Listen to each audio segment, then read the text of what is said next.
Sarap ng tulog ng aking baby, oh. Ayan. Good morning, guys. 6 o'clock in the morning. Ito na po sila. Pagkatapos ng nap. Ayan. Tapos, yung isa, narito po.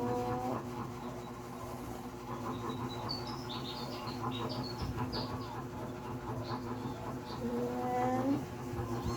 Ayan na po. Tapos, oh, nagalit siya. Na-disturb kasi. Na-disturb. Oh, bakit? Ah? Galit ka? Galit? Tapos yung isa na sa basket. Ayan. Gising yung mga yan. Ha naman? Ha? Mag-mark ulit tayo?